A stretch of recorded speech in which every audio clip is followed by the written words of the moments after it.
Dobrý deň, opäť vás vítame v golfovej škole vo Vysokých Tatrách.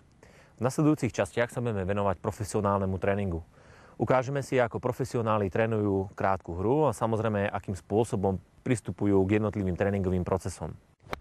Profesionální trénink by se měl skládat z 2 hodin tréninku denně. Trénink by měl být rozvržený tak, že hodinku bychom měli se připravovat krátkou hru. Další hodinku bychom měli věnovat driving range. Tu první hodinku bychom si měli probrat mezi fázích 15 minutách. Počas mojej profesionálnej kariéry trénera som sa stretol s veľa hráčmi, ktorí majú veľký problém so základnými údermi, ako je putt, chip, pitch, prípadne bunker shot. V dnešnej časti sa budeme venovať profesionálnom tréningu, ktoré sa týka čipovania. V prvom rade si musíte uvedomiť základnú vec, a to je to, že sa nemôžete rozčulovať pri každom údere, ktorý vám nevíde, pretože pokiaľ ho nevykonáte minimálne 500 až 1000 krát, nemáte nárok na to, aby ste sa rozčulovali. Tréning pozostáva z veľmi jednoduchých krokov. Urobíte si v priemere zhruba 2-metrový kruh. Samozrejme nejakú líniu, ktorá smeruje do tohto kruhu. Ideálne je samozrejme v predĺženej línii smerom na cieľ, čiže na našu jamku.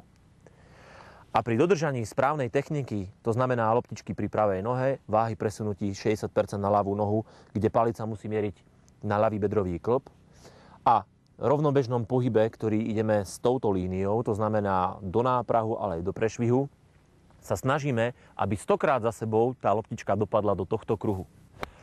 Na záver by som vás chcel poprosiť, aby ste tréning absolvovali s profesionálnym trénerom, ktorý sa tomu rozumie a ktorý vám bude vedieť samozrejme aj poradiť.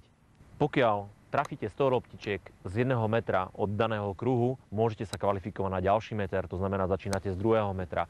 Takto sa posúvate až do vzdialenosti 10 metrov a garantujem vám, že vaša krátka hra, respektíve čip, sa stane absolútne bezkonkurenčný. Dovidenia.